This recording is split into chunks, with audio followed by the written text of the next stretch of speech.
우리 자매님 앞에 앉으라 했더니 정말 앞에 앉아서 정말 좋습니다.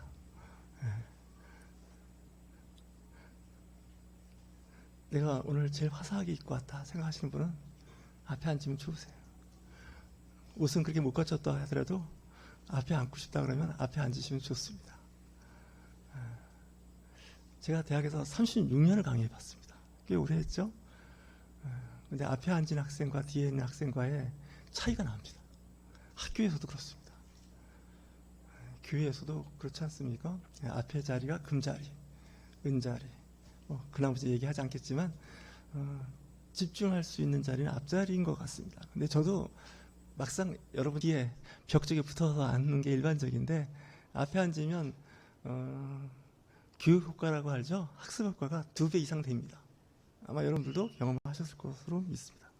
오늘 마태복음 5장 말씀은 온전하라, 너희도 온전하라. 이 말씀을 제목 갖고 은혜를 나누고자 하는데 레위기의 말씀이 나오는 말씀이 내가 거룩하니 너희도 거룩하라 이렇게 말씀하신 것처럼 이 마태복음에서는 내가 온전하니까 너희들도 온전해라 이렇게 말씀하시는 거죠. 그러니까 예수님의 성품, 하나님의 성품을 닮은 성도들의 그 공통됨은 하루하루 하나님의 마음, 모습을 닮아간다는 거죠.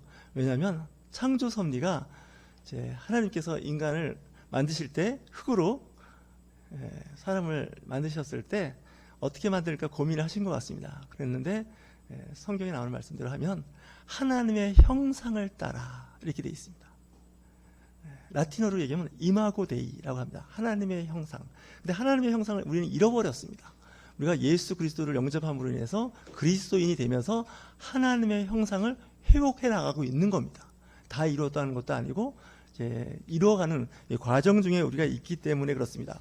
오늘 말씀은 산상수훈이라고 해서 예수님께서 산에 올라가서 수천 명 모여 있는 자리에서 설교한 말씀 중에 오늘 말씀이 들어 있습니다. 산상수훈하면 가난한 자는 복이 있나니 천국이 저희 것이며 이렇게만 생각하시는데 그렇지 않습니다. 예수님의 사역 중에서 가장 긴 설교가 산상수훈, 성경에 대략 그 복음서에 지금 3페이지에 3장이라고 하는 말이 더 맞겠죠? 설교 말씀인데 오늘 말씀은 정말 부담스럽습니다.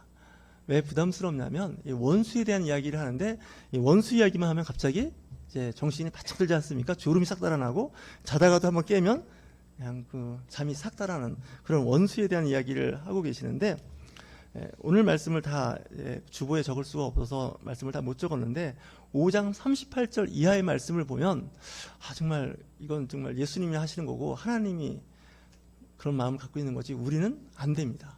하나님은 온전하시고 거룩하신 분이지만 우리는 거룩하지도 않고 온전하지도 않을 수밖에 없는 그 이유가 이제 출애굽기 21장 24절에 보면 이런 말씀이 있습니다. 눈은 눈으로, 이는 이로 갚아라 이렇게 되어 있습니다. 나한테 피해를 준 사람이 있으면 그 피해에 상응하는 대가를 지불하라는 거죠. 남편이 바람났다고 부인도 맞바람 나서 같이 바람 피는 사람이 있어요. 그러니까 복수의 가장 좋은 방법은 뭐라고요? 남편이 바람 핀 기간만큼 자기 바람을 피는 거예요. 그래 보셨나요? 그래 보지 못하셨을 겁니다. 그냥 하고 넘어갔을 텐데 여하튼 간에 세상에는 그렇습니다. 나한테 피해를 준 만큼 피해를 주죠. 아침에 라디오나 TV에서 하는 드라마가 막장 드라마라 그러죠. 더 이상 진짜 인간이 할 수 있는 가장 악한 이야기들이 나오는데 그 중에 그 배경에 보면 나한테 피해를 우리 집안에 우리 가정에 피해를 준 사람을 아주 철두철미하게 이제 복수하는 겁니다. 중국 그 홍콩 영화가 7, 80년대 한참 유행할 때 제가 영화를 좀 좋아해서 그때 영화를 주말마다 가서 봤는데 홍콩 영화, 중국 영화죠. 보면 다 그 사부님의 원수를 갚는 거예요. 그리고 부모님의 형제의 원수를 갚는 게 중국 영화의 주 스토리예요. 그 당시 하는 이야기가 중국 영화는 처음과 끝이 스토리가 다 비슷해서 시작할 때 보면 안다는 거예요. 근데 그것이 중국 영화에만 나오는 소림사 영화에만 나오는 게 아니라 지금도 앞으로도 계속 그와 비슷한 일들이 이루어지고 있다는 거죠. 원수가 망하기를 바라고 원수가 이제 심지어는 죽기를 바라는 그런 배경 속에서 우리는 살고 있는데 예수님께서 말씀하신 말씀을 보면 눈은 눈으로, 이는 이로 고대의 법이 다 그렇습니다. 여러분 잘 아시는 것 같이 고대 바벨로니아의 함무라비 법전에 이는 이에, 눈은 눈으로 이런 식으로 보복법입니다.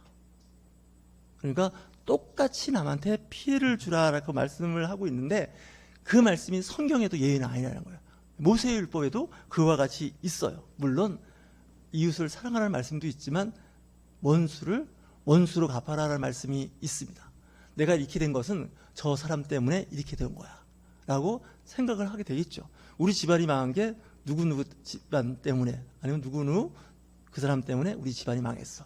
내가 이렇게 힘들게 어렵게 사는 것도 보이스피싱을 당해서 이렇게 어렵게 힘들게 살고 있어라고 생각을 하신다면 지금부터 생각을 바꾸셔야 됩니다. 안 그러면 여러분들의 인생이 계속 그쪽으로 가게 됩니다.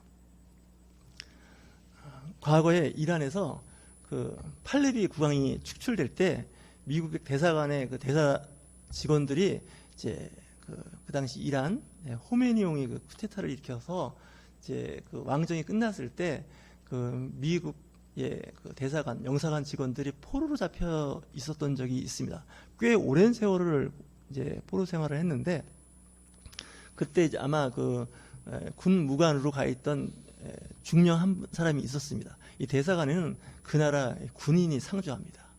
보통 중령 정도 계급되는 사람이 있기도 하고 뭐 그 이상도 있는데 탈출을 못해서 이란의 포로로 생활을 할 때 7년 동안 포로 생활을 했습니다. 저도 그냥 그 기사에서 봤는데 7년 동안 감금되어 있는데 그 장소가 얼마나 좁은지 일어설 수 있는 장소가 아닙니다. 그러니까 비스듬하게 이렇게 누워있을 정도의 그런 공간에 있었는데 7년을 잘 견디고 나중에 이제 미국하고 협상을 잘해서 이제 나오게 됐는데 기자가 물었습니다. 당신의 인생 7년이라는 세월을 그렇게 아주 열악한 환경, 감옥소에서 있게 했던 그들이 밉지 않습니까? 라고 얘기를 했더니 그 군무관이죠. 하는 말이 나는 더 이상 그 사람들을 미워하지 않습니다. 왜냐하면 내가 앞으로 살아야 할 인생이 더 많고 길기 때문에 내가 거기에 몰입하는 순간 나는 여전히 감옥 속에 갇혀 있다는 거예요. 그러니까 몸은 바깥에 나와 있어요. 근데 내 생각은 여전히 감옥에 있는 거예요. 그러니까 내가 누구를 미워한다? 그런다면 나는 여전히 그 사람 감옥에 갇혀 있는 거예요. 그러니까 내 인생의 추진력이 떨어지는 거죠. 남아프리카 공화국의 만델라도 그런 얘기를 했죠. 한 30여 년 가까이 감옥 생활을 했으니 얼마나 힘들겠습니까? 그때도 똑같은 질문이죠. 그들이 밉지 않습니까? 했을 때 그 만델라 나중에 대통령이 됐죠. 그가 하는 말이 어떻습니까? 나는 미워하지 않습니다. 내가 미워하는 순간 나는 여전히 감옥에 있는 겁니다. 여러분들은 감옥에 있는 거가 좋은가요? 나오는 이상은 그 전에 있던 걸 다 잃어버려야 돼요. 근데 우리는 자꾸 생각이 나죠. 저도 기억력이 꽤 좋다는 사람인데 왜 기억력이 좋은가 했더니 자꾸 과거를 생각했던 것 같아요. 과거를 생각하면서 자꾸 정리를 했던 것 같아요. 그러니까 잊어먹질 않는 거예요. 좋은 추억은 괜찮은데 안 좋은 추억은 내 몸과 마음을 상하게 하는 거잖아요. 여러분 주머니에 면도칼을 넣고 다녀 보십시오. 아니면 바늘을 넣고 다니십시오. 이게 보통 때는 괜찮은데 이렇게 자세를 이렇게 구부리거나 할 때는 면도칼이 내 살을 베입니다. 그리고 바늘이 나를 찌른다는 거죠. 그럴 때는 어떻게 해요? 면도칼과 그 바늘을 주머니에서 빼내야 됩니다. 그거 안 빼내시면 여러분들 주님 영접하시고 신앙생활 하셔도 무척 힘듭니다. 예수님께서 말씀하시는 거 눈에는 눈, 이에는 이 동해 보호법이죠. 근데 이 동해보호법은 상당히 큰 문제가 있습니다. 자꾸 원수가 원수를 부르는 그런 일들이 반복되는데 예수님께서 말씀하시죠. 악한 자를 대적하지 말라. 누구든지 내 오른편 뺨을 치거든 왼편도 돌려대며. 가장 모욕적인 것이 뺨을 치는 거지 않겠습니까? 오른뺨을 맞았을 때 왼편도 대라는 거죠. 그리고 이제 너를 고발하여 속옷을 가지고자 하는 자에게 겉옷까지 달라는 거예요. 말이 안 되지 않습니까? 그리고 누가 너로 억지로 오리를 가게 하거든 그 사람과 심리를 좀 미안하지만 이 짐을 들고 좀 조기까지 좀 갔으면 좋겠습니다. 조기 가면 제가 좀 여러 가지 좋은 환경이 되니까 근데 그 이상 도와주라는 거죠. 제가 전에 좀 일본에서 그 연구원 생활을 2번 한 적이 있었는데, 일본 사람들한테 참 감동받았던 것은 가다가 길을 이제 물어보면 그 사람이 그 가고자 하는 데까지 안내를 해주는 거예요. 우리는 대략 이제 요 모퉁이 돌아가서 이제 큰 도로가 나올 텐데 횡단보도 건너시고 그리고 오른쪽으로 꺾어져서 한 20m 가서 또 왼편으로 꺾어져서 10m 가시면 이렇게 얘기하잖아요. 저는 사실 그렇게 하면 못 알아듣습니다. 저도. 근데 일본 사람은 이제 안내해 줍니다. 제가 정말 유난히 고마웠던 자매가 지금도 기억이 나는데, 지금은 이제 세월이 많이 흘렀습니다. 30년 이상 흘렀기 때문에 제 기억 속에 아련하지만, 지금처럼 무척 더운 여름이었는데 땀을 흘리면서 걸어갈 때였습니다. 근데 그 자매도 땀을 흘리고 오는데 무척 빠른 걸음으로 어디가 막 가는 중이었는데, 제가 길을 물었더니 그 와중에 저를 안내해 주는 거예요. 한 5분 정도 걸어가는 거리였는데, 그래서 제가 일본에 대해서 아주 그 당시 감정이 별로 안 좋았던 감정이 그 순간 감정이 싹 사라졌어요. 제가 일본에 이제 연수를 교육을 받으러 2번을 간 기억이 있는데, 제가 학교 다닐 때 일본에 대해서 상당히 나쁘게 배웠어요. 일본 강점기 시절에 여러 가지 약탈당하고 뭐 징용당하고 뭐 여러 가지 일이 있어서 정말 굉장히 싫었어요. 사실 거기 일본 안 가고 싶었는데 또 부서에서 그쪽 가라고 그래서 갔는데, 거기서 있는 동안에 좀 방송용으로는 안 좋은데 친일파가 돼서 왔어요.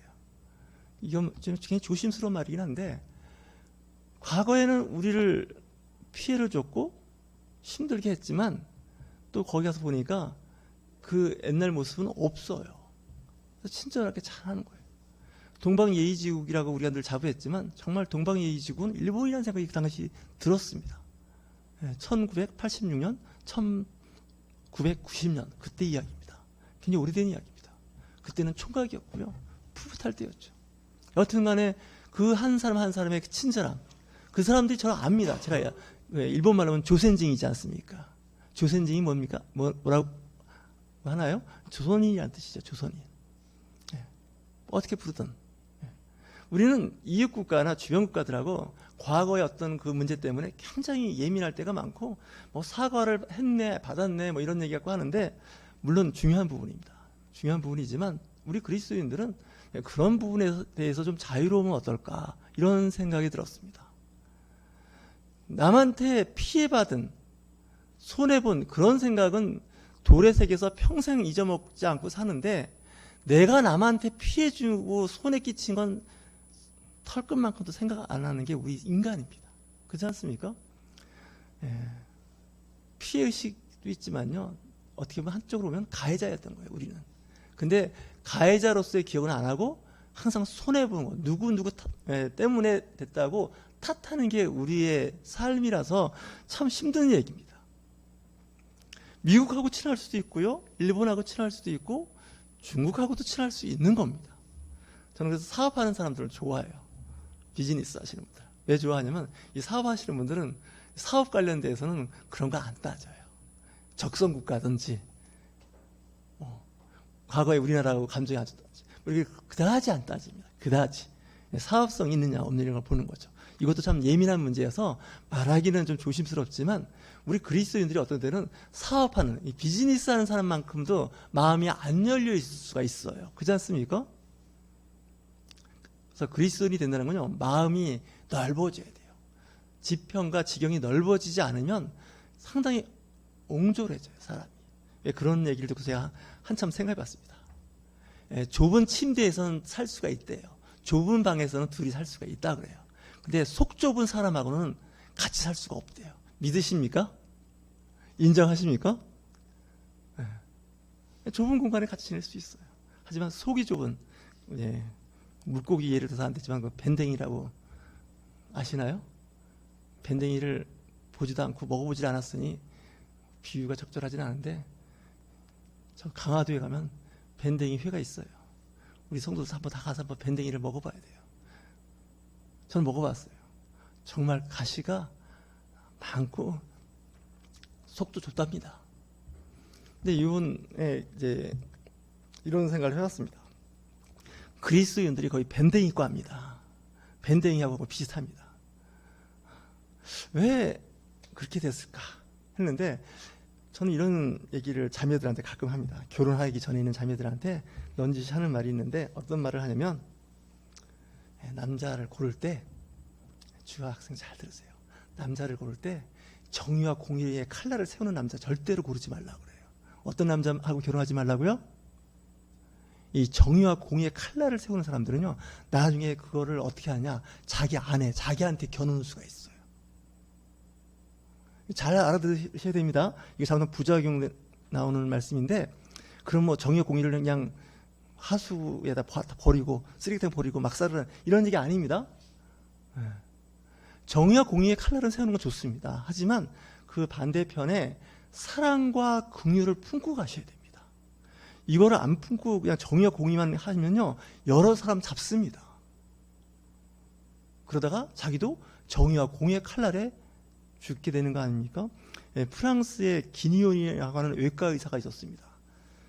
프랑스 대혁명 때 사람들을 너무 많이 죽여야 되니까 편하게 죽일 수 있는 방법이 없을까 해서 단두대를 개발해서 이 외과 의사가 단두대를 만들었습니다. 제가 그래서 그 단두대라는 거가 아주 좀 특이해서 일본 사람이 쓴 단두대라는 책을 빌려다 도서관에서 봤습니다. 꽤 괜찮은 두께의 그 책인데, 처음에 단두대는 잘 불량품이 많아갖고 한 번에 잘 안 잘렸답니다, 목이. 저는 지금도 가끔 농담하면 하는 말이 있는데, 저 단두대는 저 프랑스제가 제일 좋을 것 같아요. 왜냐? 프랑스에서 시작한 거거든요. 근데 그 기니온의 단두대라는 그 말에는 어떤 뜻이 있냐면, 자기가 만든 단두대에 자기 목이 잘렸습니다. 그러니까 기니온 그 외과 의사는 자기가 고안해서 만든 단두대에 죽었다는 얘기예요. 근데 자칫 잘못하면 우리의 삶이 그럴 수가 있어요. 자기가 만들어 놓은 법, 자기가 만들어 놓은 정의와 공의에 자기가 걸려드는 거예요. 성경을 그걸 덧을로 왔다 그래요. 하나님은 어떤 분이냐? 하나님은 정의롭고 공의로우시면서 의인의 기도, 선한 사람의 기도에 응답도 하시지만, 이 말씀은 예수님의 속성을, 하나님의 속성을 다시 한번 말씀하고 있는데, 오늘 말씀 한번 다시 한번 띄워주시겠어요? 45절 말씀인데, 5장 45절 말씀을 이렇게 묵상을 해보면, 하나님이 저런 면이 있으셨나? 라는 생각이 들어요. 우리 한번 45절 말씀 한번 다시 한번 묵상해 볼까요? 이같이 한즉 하늘에 계신 너희 아버지의 아들이 되리니, 이는 하나님이 그 해를 악인과 선인에게 비추시며 비를 의로운 자와 불의한 자에게 내려주심이니라. 아멘 하시겠습니까? 저는 정말 아멘 하기 불편하지 않습니까? 하나님은 어떻게 해요? 선한 사람, 그죠? 의로운 사람에게만 햇빛 비치고 비를 적당히 내려주시고, 악한 사람한테, 불의한 사람에게는 햇빛도 비치지 말고 비는 아예 내리지 말아서 가뭄에 그냥 아직 살 수 없게 만들었으면 좋겠다, 이런 생각을 하지 않겠습니까? 그게 사회 정의라고 생각을 하는데 그렇지 않다는 거예요. 햇빛과 비를 내려주신다는 거예요. 심한 경우는요, 불의한 자와 악인이 더 잘 되는 수도 있어요. 더 성공할 수도 있어요. 그래서 이 정의와 공의, 이거는 사람이 재단할 수 있는 용어가 아닌 것 같습니다. 정말 있습니다. 물론 우리는 살면서 저건 바르고 이거는 그르다 이렇게 얘기할 수도 있고, 뭐 여러 가지 말을 할 수도 있고 생각을 할 수도 있는데, 이것조차가 절대적인 개념이 아니라는 거예요. 상대화되어 있을 수가 있다는 거예요. 우리는 자꾸 그리스도인들이다 보니까 자꾸 뭔가를 절대화시키고 상대화시키면 좀 불편하게 생각합니다. 근데 세상은 절대화할 수 있는 게 하나도 없어요. 우리가 예수 그리스도를 믿음으로 구원에 이르고 천국에 대한 소망이 있고, 십자가의 사랑과 그 은혜는 절대적인 사랑이고 절대적인 은혜예요. 하지만 그 외 나머지는 다 상대화시키는 것이 세상을 살아가는데 지혜로운 것이 아닌가 조심스럽게 말씀을 나누고 싶습니다. 예수님께서 말씀하십니다. 왜 그리스도인들이, 왜 하나님을 아는 사람들이 편협하게 사람들을 정죄하고 판단하느냐에 대해서 오늘 말씀을 하고 계시는 거죠. 너희 원수를 사랑하며 너희를 박해하는 자를 위하여 기도하라. 이렇게까지 말씀하신다는 건요, 정말 힘든 거예요. 차라리 무관심해라 그랬으면 좋겠는데 그들을 위해서 사랑하고 기도하라는 거예요. 사랑까지는 그만두고 그냥 모른 척하고 지내고 싶은데 사랑하고 그들을 위해서 축복하라는 거죠. 예수님도 십자가에 못 박혀 돌아가셨을 때 그 고난 중에, 고통 중에 저들의 죄를 용서해달라고 말씀하시죠. 기도하지 않습니까? 저들이 모르고 한다는 거예요. 설사 알고 해도 용서하라는 거죠. 스테반이 돌에 맞아 순교할 때도 그와 같은 말을 하죠. 저들의 죄를 용서하여 주옵소서. 우리는 그렇게 해서 잘 되나 봐라, 나쁜 인간들아. 뭐 이렇게 저주할 것 같은데 예수님과 스테반은 이렇게 우리가 못하는 말을 하는 거죠. 성자입니다, 이런 사람들은.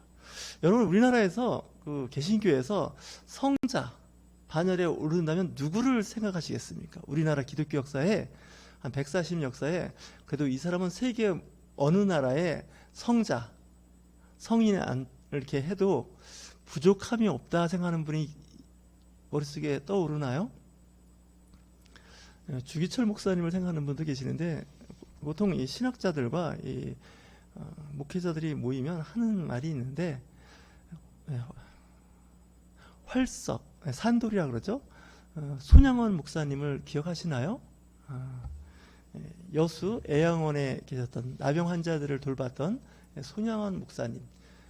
그분이 우리나라를 대표해서 세계 어떤 그 성인, 성자에 비교해서 전혀 손색이 없는 아주 훌륭한 그런 분이라고 이야기를 합니다.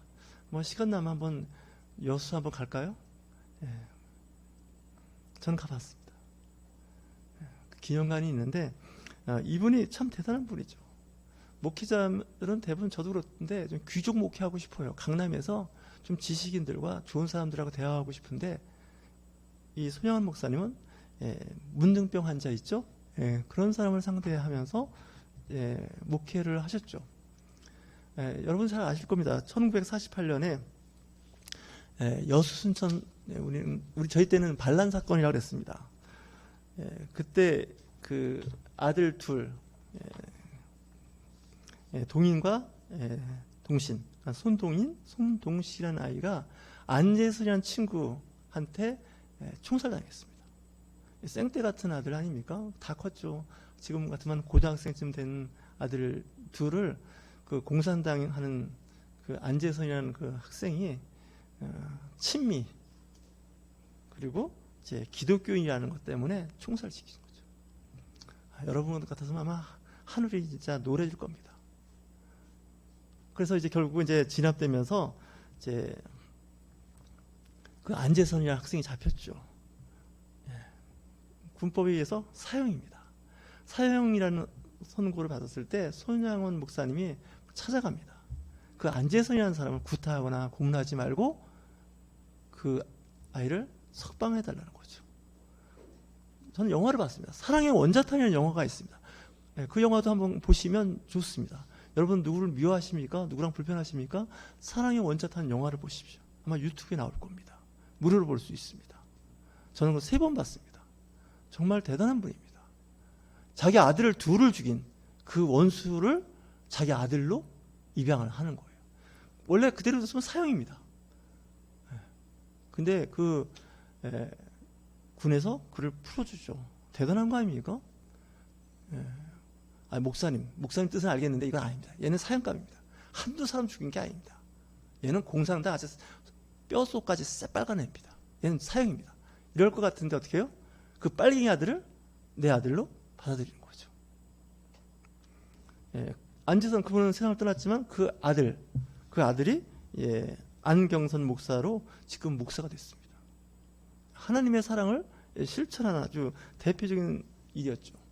그리고 산돌 손양원 목사님은 6.25 때 공산당에 의해서 순교당했습니다. 본인도 죽고 아들 둘도 죽고. 정말 중요한 건 뭐냐면 자기 아들을 죽인 그 적을, 원수를 자기의 양자로 받아들이는 거예요. 그리스도인들이 뭐 이 정도까지 바라지도 않습니다. 근데 요즘은 자기한테 조금만 손해를 끼치거나 좀 불편하면 거리로 다 우르르 쏟아져 나와가지고 막 하는 걸 볼 때마다 미성숙한 그리스도인이 아닌가? 이런 생각을 하게 된다는 거예요. 하나님께서는 우리를 좀 다르게 사는 부류의 사람으로 이제 부탁을 하는데, 그 당시 세상에서 가장 욕을 얻어먹던 사람들이 세금 징수인이었던 세리였습니다. 세금 징수하는, 너희들이 나쁘다고 하는 요즘 말하면 조폭이겠죠. 악당들이겠죠. 그들끼리도 의리가 있어서 자기들 거는 다 챙긴다는 거예요. 도와준다는 거예요.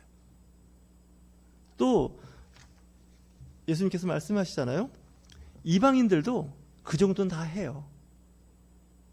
근데 그리스도인들은 한참 더 높은 사랑을 하면 원수까지 사랑하는 거예요. 저도 참 그게 어려워요. 원수하고 그냥 거리 두고 그냥 모른 척하고 지내는 게 제일 편하지, 굳이 자꾸 이렇게 한다는 건 참 어려운데, 저는 신앙생활 잘하고 성령 충만한 사람을 뭐 여러 가지로 평가할 수 있겠지만, 그 원수라고 생각하는 불편한 사람한테 어떻게 대하는지 보면 그 사람의 신앙의 성숙도가 나와요. 사실은 정말 그렇습니다. 이웃 사랑하는 건 그냥 사랑합니다. 근데 원수까지 사랑한다는 건, 이건 진짜 아주 수준이 높지 않으면 못하는 겁니다. 영적 수준이 높지 않으면 절대로 못합니다. 어떻게 원수까지 사랑합니까? 내 가장 가까이 원수도 아닌 사람도 사랑하면서 지내기가 좀 불편한데, 그렇다고 여러분들이 오지랖 넓게 뭐 모든 사람하고 이렇게 하라는 얘기는 아닙니다. 가까이 있는 내 남편, 내 아내, 내 아들, 딸, 내 시어머니, 친정어머니, 부모한테 잘하는 거가 사실은 사랑이죠. 그리스도인들이 왜 빛과 소금의 역할을 못하느냐? 소금이 맛을 잃으면 거리에 버려서 밟힌다는 그 메시지 배경에는요, 원수 사랑이 안 돼서 그래요. 역시 그리스도인들은 우리하고 다르다라는 생각을 해야 되죠. 직장에서도 마찬가지 아닐까요? 승진이 안 됐습니다. 동료도 다 승진했는데 내가 승진이 안 된 거예요. 그럼 그리스도인들이 뭐 그럴 수도 있죠. 뭐 이렇게 넘어가야 되는데, 그리스도인들도 그렇게 못해요. 제가 한번 전에 말씀을 드렸을 텐데, 제가 직장 다닐 때 들은 이야기인데, 그분을 제가 늘 평상시에 교제했던 분이에요. 참 좋은 분이었어요. 1년 동안 직장에서 트레이닝 받고 정식 직원이 될 때 자리가 딱 하나 있었어요. 근데 2명이 그 자리를 이제 바라보고 있었는데, 이제 편의상 A라는 사람이 있었고 B라는 사람이 있었는데, 직장에서는 그 B라는 사람을 채용을 하기로 했던 거예요. 한 명의 자리가 있으니까. 근데 이 B라는 사람이 그걸 알았어요. 저나 여러분이나 그 말 들으면, 오 할렐루야, 하나님의 은혜다, 내가 드디어 선택을 받았구나, 이렇게 생각했을 텐데, 그 사람은 기독교인이 나중에 됐지만 그 당시에 기독교인이 아니었을 때, 아니라고, 나는 괜찮으니까 저 A라는 사람을 정규직으로 채용해달라고, 나는 서울 살고 좋은 공부를 했으니 저 지방에서 온 저 사람이 그 자리에 차지했으면 좋겠다고. 그랬더니 그 부서가 깜짝 놀라는 거예요. 보통 한 자리를 놓고 서로 경쟁하고 그 한 사람을 거의 뭐 원수처럼 상대하지 않겠습니까? 근데 그 사람을 품어주는 거잖아요. 내 좋은 자리를 저 사람이 갈 수 있도록 했으면 좋겠다고. 그래갖고 그 부서에서 자리를 억지로 한 명을 더 만들어서 2사람을 다 채용했다는 얘기를 들었어요. 그분이 나중에 그 부서의 책임자까지 올라갔고요. 나중에 일찍 정년해서 대학에 교수했고, 또 교수도 정년하고, 또 좋은 직장에 괜찮은 자리에 책임자로 가 있는 걸 내가 들었어요, 최근에. 정말 대단한 사람이구나. 그런 마음을 갖고 사니까 잘 풀리는 거예요. 잘 되는 거예요. 여러분 한번 자기가 잘 안 풀리고 힘들어할 때 한번 잘 체크해 보세요. 사람들은 그 사람의 실력과 능력 이전에 그 사람의 인성과 인품, 그걸 굉장히 중요하게 평가를 합니다. 오늘 말씀을 하면서 다 저한테 들으라고 하는 얘기 같아서 제가 진짜 불편해요. 이 얘기는 진짜입니다. 제가 불편해요. 정말 이 말씀을 하면서, 준비하면서, 윤철중 목사나 잘하지, 남한테 얘기해, 뭐 이런 생각이 스스로 막 들어요. 근데 말씀이 좋고 여러분들이 이 말씀들 잘 산다면 하늘나라의 상급도 있고 이 땅에서도 큰 복을 받을 겁니다. 저 여러분 힘드시지만 좀 기도해 보세요. 돈 달라, 직장 달라, 공부 잘하게 해달라 기도하는 것만큼 원수까지도 사랑할 수 있는 마음을 주십시오 라고 기도하시는 저와 여러분이 되실 주의 이름으로 축원합니다.